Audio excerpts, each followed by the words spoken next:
Hi, welcome back to my channel. This is for Chandu, మీ క్రియాంటెక్ 0508. So ఈరోజు మీరు తమిళ చూసారు కదా, మనకైతే అడ్మినిస్ట్రేటివ్ ఉద్యోగాలు అనమాట, అసిస్టెంట్ ఉద్యోగాలు. సో కేవలం మీకు డిగ్రీ బీకామ్ అర్హత ఉంటే సరిపోతుంది. సో నో ఎగ్జామ్ అనమాట, ఎలాంటి ఎగ్జామ్ లేదు. సో మనకైతే దీనికి సంబంధించి కొన్ని ఉద్యోగాలకు నోటిఫికేషన్ అయితే రావడం జరిగింది. సో మరి నిన్ననే ఒక షార్ట్ వీడియో కూడా చేశాను. సో ఏ సంస్థ నుంచి వచ్చింది, మరి దీనికి ఎలిజిబిలిటీ ఏంటి, ఏ విధంగా అప్లికేషన్ చేయాలి, అసలు సంస్థ ఏంది, దీనికి సంబంధించినటువంటి డీటెయిల్స్ అనేవి ఇప్పుడు ఈ వీడియోలో ఎక్స్ప్లెయిన్ చేస్తా. సో స్కిప్ చేయకుండా అయితే చూడండి. దీనికి ఇంట్రెస్టెడ్ ఉండి క్వాలిఫికేషన్ ఉన్నటువంటి అభ్యర్థులు ఎవరైనా ఉంటే తప్పకుండా అప్లికేషన్ అయితే చేసుకోండి, మిస్ అవ్వద్దు. మంచి ఇలాంటి ఎగ్జామ్ లేకుండా జస్ట్ మీకు academic merit and short list తోటి ఇంటర్వ్యూ తోటి మిమ్మల్ని ఆన్బోర్డ్ చేసుకుంటారు కాబట్టి సో నేను ఎక్స్ప్లెయిన్ చేస్తా డీటెయిల్స్. సో తప్పకుండా కంప్లీట్గా పూర్తిగా చూడండి. ఇన్ఫర్మేషన్ అండ్ వీడియో నచ్చితే కంపల్సరీ లైక్ చేయండి, షేర్ చేయండి, సబ్స్క్రైబ్ చేసుకుని నా ఛానల్ని సపోర్ట్ చేయండి. అదేవిధంగా మీ గ్రూప్లో కానీ మీ యొక్క సర్కిల్లో కానీ షేర్ చేయండి, ఎవరికైనా ఉపయోగపడవచ్చు అన్ఎంప్లాయ్మెంట్ ఉన్న అభ్యర్థులకు ఎవరికైనా. సో డైరెక్ట్ వీడియోకి వెళ్ళిపోదాం లేట్ చేయకుండా. సో చూసుకుంటే మనకు టీఐఎస్ఎస్ నుంచి వచ్చింది. మనకు టీఐఎస్ఎస్ అంటే టాటా ఇన్స్టిట్యూట్లో ఉద్యోగాలకు మనకైతే నోటిఫికేషన్ అయితే రావడం జరిగింది. సో మంచి జీతం, మనకు డిగ్రీ అర్హత తోటి అయితే ఉద్యోగాలు అయితే రావడం జరిగింది. సో చూద్దాం మరి అసలు టీఐఎస్ఎస్ అంటే ఏంటిది. టీఐఎస్ఎస్ అంటే Tata institute of social sciences. దీనిలో మనకు అడ్మినిస్ట్రేటివ్ లో అసిస్టెంట్ పోస్టుల భర్తీకి అయితే వీళ్ళు నోటిఫికేషన్ అయితే ఇవ్వడం జరిగింది. సో మంచి ఆపర్చునిటీ. ఎవరైతే డిగ్రీ కంప్లీట్ చేసిన వాళ్ళని చెప్పేటువంటి క్వాలిఫికేషన్ ఉన్న వాళ్ళైతే తప్పకుండా అప్లికేషన్ చేయండి. మంచి ఆఫీస్లో ఉండి చేసేటువంటి ఉద్యోగాలు కాబట్టి. సో చూసుకుంటే మొత్తం మనకు వీళ్ళు విడుదల చేసినటువంటి ఈ యొక్క నోటిఫికేషన్ లో భర్తీ చేస్తున్నటువంటి ఖాళీలు చూసుకుంటే మొత్తం మనకు 11 ఉద్యోగాలకైతే వీళ్ళు నోటిఫికేషన్ అయితే ఇవ్వడం జరిగింది. ఈ 11 ఉద్యోగాలు కూడా మనకు అడ్మినిస్ట్రేటివ్ అసిస్టెంట్ అనమాట. సో అడ్మినిస్ట్రేటివ్ అసిస్టెంట్ ఉద్యోగాలకి వీళ్ళు నోటిఫికేషన్ అయితే ఇవ్వడం జరిగింది. సో వీటికి అప్లికేషన్ చేయాలంటే మనకు ఉండాల్సినటువంటి ఎలిజిబిలిటీ కానీ అర్హత కానీ ఏముండాలి. మరి దీనికి అప్లికేషన్ చేయాలంటే గుర్తింపు పొందినటువంటి యూనివర్సిటీ నుంచి, ఏదైనా యూనివర్సిటీ నుంచి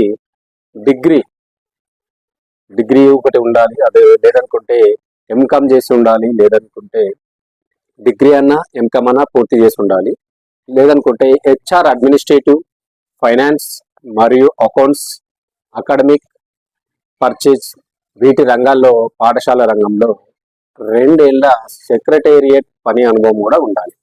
సో ఇక్కడ ఏమడుతున్నా అంటే డిగ్రీ అన్నా కంప్లీట్ చేసి ఉండాలి, లేదనుకుంటే ఎంకామ్ అన్నా కంప్లీట్ చేసి ఉండాలి, లేదు అనుకుంటే మనకు హెచ్ఆర్, అడ్మినిస్ట్రేటివ్, లేదనుకుంటే ఫైనాన్స్, అకౌంట్స్, అకాడమిక్, పర్చేజ్ వీటి రంగాల్లో పాఠశాలలో 2 సంవత్సరాల చేసినటువంటి పని అనుభవం తప్పనిసరిగా మీ దగ్గర ఉండాలని చెప్పేసి చెప్తున్నారు. ఇది మనకు ఉన్నటువంటి ఎలిజిబిలిటీ క్రైటీరియా అనమాట, మీరు యొక్క ఉద్యోగాలకు అప్లికేషన్ చేయాలి అంటే.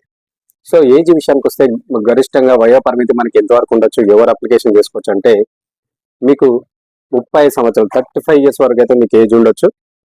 సో గొప్ప అవకాశం, ప్రతి ఒక్కరు కూడా అప్లికేషన్ అయితే చేసుకోండి. అప్లికేషన్ ప్రాసెస్ తీసుకుంటే మనకు ఆన్లైన్ త్రూ మాత్రమే అప్లికేషన్ అయితే చేయాల్సి ఉంటుంది, ఆఫ్లైన్ అయితే కదా గుర్తుపెట్టుకోండి. అప్లికేషన్ ప్రారంభ తేదీ వచ్చేసి మనకు జనవరి 22 నుంచి అయితే మనకు స్టార్ట్ అయిపోయింది ఆల్రెడీ అప్లికేషన్లు. సో ఎవరైతే నేను చెప్పినటువంటి ఎలిజిబిలిటీస్ ఉన్నాయో తప్పకుండా ప్రతి ఒక్కరు కూడా అప్లికేషన్ చేయడానికి అయితే ట్రై చేయండి, అస్సలు మిస్ అవ్వదు. సో అప్లికేషన్ ఫీజు విషయానికి వస్తే మనకు ఎస్సీ, ఎస్టీ, పీడబ్ల్యూడీ అభ్యర్థులకు వచ్చేసి 125 రూపాయలు, ఇతరులకు వచ్చేసి 500 రూపాయలు మీరు ఎగ్జామినేషన్ ఫీ అయితే ఫీజు చెల్లించాల్సి ఉంటుంది, గుర్తుపెట్టుకోండి. సో మనకి ఇక్కడ ఎస్సీ, ఎస్టీ అండ్ పీడబ్ల్యూ అభ్యర్థులకు వచ్చేసి 125 రూపీస్ ఉంది. మిగతా వాళ్ళకి వచ్చేసి 500 రూపీస్ అయితే మీరు ఎగ్జామినేషన్ ఫీ అయితే చెల్లించి మీ అప్లికేషన్ అయితే సబ్మిట్ చేయండి ఇన్ టైం లోపు.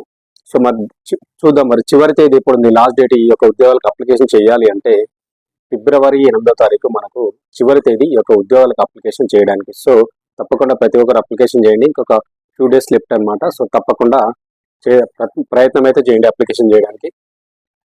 సెలక్షన్ ప్రాసెస్ ఏ విధంగా ఉంటుంది, మనం అప్లికేషన్ చేసిన తర్వాత సెలక్షన్ ఏ విధంగా చేస్తారంటే మీరు అప్లికేషన్ చేసిన తర్వాత షార్ట్ లిస్ట్ అయితే చేస్తారు మీ అన్న అప్లికేషన్లు. తర్వాత వాళ్ళకైతే పర్సనల్ ఇంటర్వ్యూ ఉంటుంది, పర్సనల్ ఇంటర్వ్యూ ఆధారంగా మిమ్మల్ని అయితే ఆన్బోర్డ్ చేసుకుంటారు. ఎలాంటి ఎగ్జామ్ అయితే లేదు, గుర్తుపెట్టుకోండి. దీనికి సంబంధించినటువంటి అప్లికేషన్ లింక్ అనేది నేను డిస్క్రిప్షన్లో ప్రొవైడ్ చేస్తాను. సో తప్పకుండా ఆ అప్లికేషన్ వెబ్సైట్ లింక్ తీసుకొని తప్పకుండా ప్రతి ఒక్కరు కూడా అప్లికేషన్ చేయండి. నేను చెప్పినటువంటి క్వాలిఫికేషన్ ఉన్న వాళ్ళు, ఏజ్ ఉన్న వాళ్ళైతే మిస్ కాకుండా అప్లికేషన్ చేయండి. మంచి ఆపర్చునిటీ మనకు అడ్మినిస్ట్రేటివ్ అసిస్టెంట్ ఉద్యోగాలు అనమాట, మనకు టీఐఎస్ఎస్ నుంచి వచ్చినటువంటి నోటిఫికేషన్. సో ఇన్ఫర్మేషన్ వీడియో నచ్చితే మాత్రం కంపల్సరీ లైక్ చేయండి, షేర్ చేయండి, కామెంట్ చేయండి. మీకు ఎలాంటి ఉద్యోగాలు కావాలి, డిగ్రీ బేస్ మీద, ఇంటర్ బేస్ మీద, 10th బేస్ మీద. సో కామెంట్ రూపంలో తెలియజేయండి. సో తప్పకుండా సబ్స్క్రైబ్ చేసుకుని నా ఛానల్ని సపోర్ట్ చేయండి. మరొక మంచి విద్యా ఉద్యోగ సమాచారంతో మళ్ళీ మీ ముందుకు వస్తాను. దిస్ ఈ Chandu with Riyan tech 0508. Thank you.